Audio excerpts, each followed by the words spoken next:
Hi everybody, I'm Terry and I want to welcome you on your journey. Congratulations on starting a new business. So today I'm going to show you how to get a really fabulous makeup application with only the items that come in your starter kit. So when you join to become a brand rep with Luminess Airess, you actually receive all 12 shades of foundation, and then you receive, in addition to that, blush and love. So love is our prismatic illuminator, and I'm going to show y'all a few different ways to use your blush and love to create additional looks. So let's get started. The first thing is I'm going to be using my Legend single speed compressor.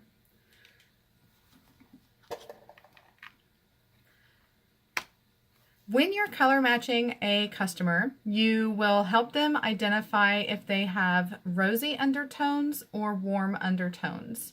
Whenever you do that, that's going to help you determine what shade of foundation looks best on them. And once you have that figured out, it's going to be easy for you to help them decide what color story to choose in their new customer kit. So I already know that my perfect shade is a mix of shade 3 and shade 4. So I'm going to shake up my foundations. It's always important to shake them because they are pure mineral pigments and pure mineral water. I always tell people, don't get separation anxiety. It's normal for them to separate a little bit. I'm going to put 3 drops of shade 3 into the well of my stylus. And whenever you close the cap, don't close it too tight, just close it till it stops, okay? And then I'm gonna do 4 drops of shade 4.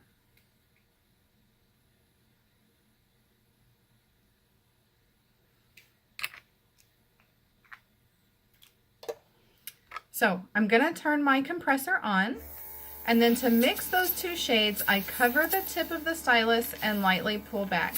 It'll create a bubble because it pushes the air back through the stylus and mixes those shades for you. All right, so let's get started. The first thing that you want to do is to identify if you have any rosiness or discoloration. If you do, then you're going to put just a little bit of your foundation in that area first. It's going to act as a concealer, and it's important to remember that you really only want to neutralize the area, not completely cover it up. When you're holding your stylus, you want to hold it how it feels comfortable for you. To me, I hold mine just like I would hold a pen or a pencil.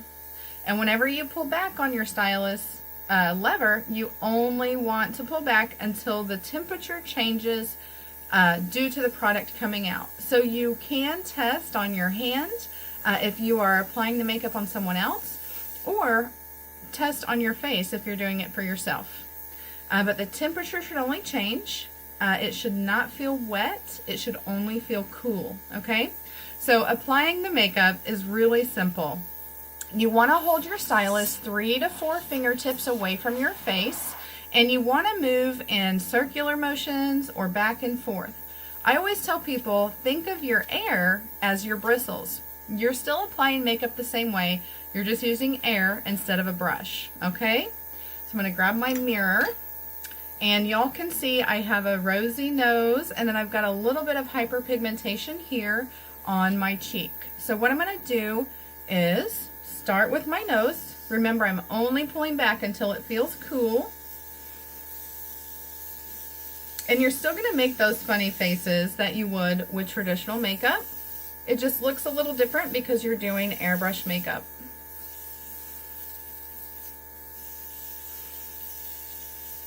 So neutralizing first, neutralizing the areas that I have hyperpigmentation or rosiness. And you are actually going to end up using 10 times less makeup with airbrush because the air distributes it so finely that you don't need as much. Neutralize my chin, this little hyperpigmentation I have right here. So you can see I'm making multiple passes with the makeup, and that is because lighter layers multiple passes of lighter layers will give you more even coverage than trying to put it on too heavy all at once. It's also important to remember, anywhere that you have fine lines and wrinkles, less is more, okay? So when you are neutralizing discoloration or hyperpigmentation, you want to do multiple fine layers. When you are trying to like go under your eye here, you see I keep my eyes open. I'm not pulling back on the lever. But whenever you go under your eye, you really only want to make 1 or 2 very fine passes.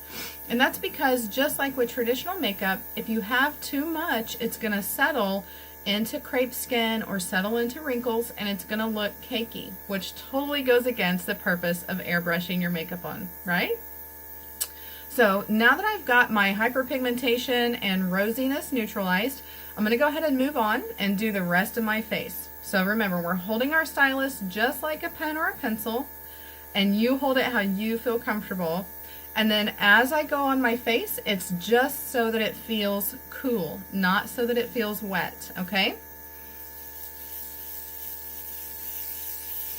Moving in circles, back and forth on my chin, little bit circles and up and down on my neck, just a few passes under my eyes.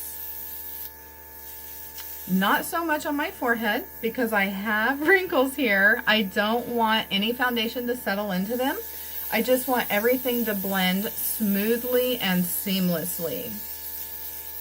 So multiple light layers over the same area is what is going to give that really flawless, beautiful airbrush foundation finish with no lines of demarcation, no discoloration, no dirty brushes, right?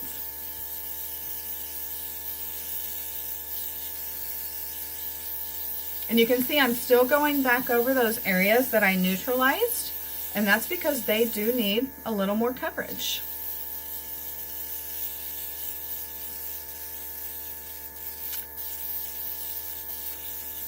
So those 7 little drops are still going strong. Making my funny faces. And I'm out of foundation. Okay, so I am going to turn off my compressor and set my mirror down. And I'm going to move on to blush. So remember, you've got to shake your products before you use them.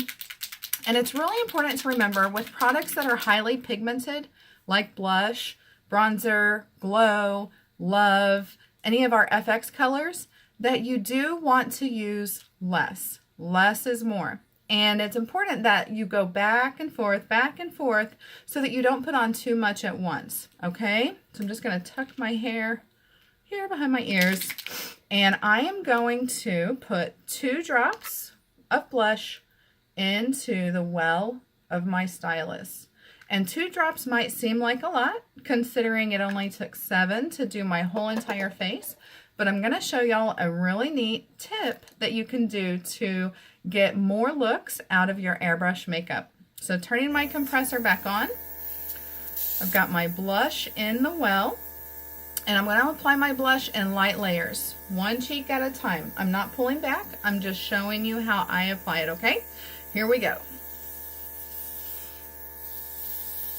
I always like to smile so I can see where I want my blush to go. Multiple light layers, and as the product marries to your skin, it's going to darken a little bit. Anything that's highly pigmented, you want to give it a chance to marry to your skin so that you can see the true color.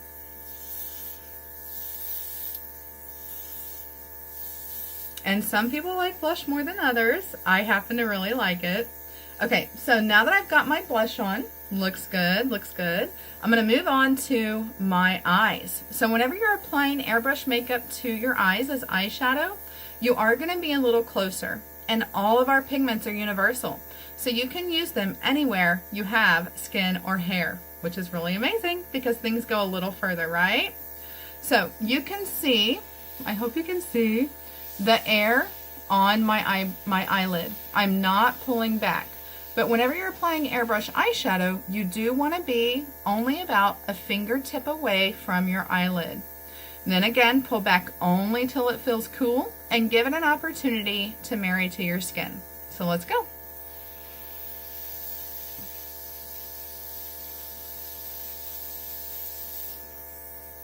Just a hint of color there.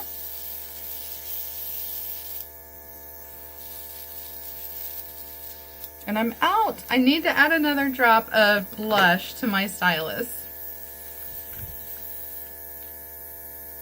One more drop should do it.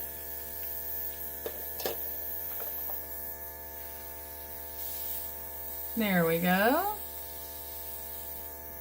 Look how pretty.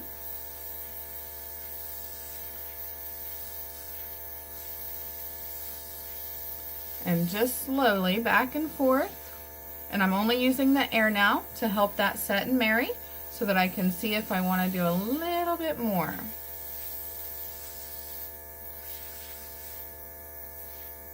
Okay, I like that. Looks really good. I'm going to do a little bit more blush on my cheeks. Waste not, want not, right? And I'm going to rinse. So with airbrush makeup, you only need water to rinse. So I have this little bottle of water here. I picked this up on the home aisle at my discount savings store, and I take it with me to all of my shows, and I keep it on my vanity since I don't do my makeup in the bathroom. Spraying out the water, and the reason I'm rinsing is because I'm going to move on to Love, which is our prismatic illuminator. And blush is a highly pigmented product, and I don't want that color to carry over to my illuminator. So Love, I am going to shake it up. And there are a lot of different places that you can apply prismatic illuminators. But really, the neat thing about Love, I'm going to do 3 drops, is you're going to get a really pretty, iridescent, and youthful glow with this product, okay? So the first place I'm going to apply it is right on top of my blush that I used as eyeshadow to help highlight and define my eye. It's also going to tone that pink down just a smidge. Remember, I'm only about 1 fingertip away from my eyelid whenever I'm applying this, and I'm only applying it so that it feels cool and not wet. You will find that sweet spot on your stylus, I promise. Going right under my eyebrow. Looks good. And now I'm going to do my eyelid really low and give me a little bit of illumination on my lower lid. Great. Okay, so now I'm going to go straight down my nose and just on the tops of my cheekbones. Chin, boop. Really pretty. I can also use it on my lips. Anywhere you have skin or hair, you can use our products. So just gonna highlight the little Cupid's bow and put a little right here on my lower lip. Cheeks, nose, eyes. Maybe here the sun kissed me. Give me a little glow on my forehead.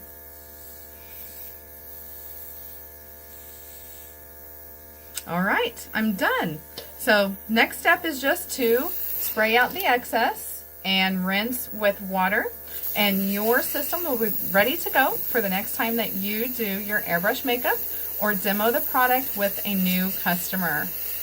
I hope you have a great day and enjoy learning to use your new Luminess Air Cosmetics airbrush system. Congratulations again on your business.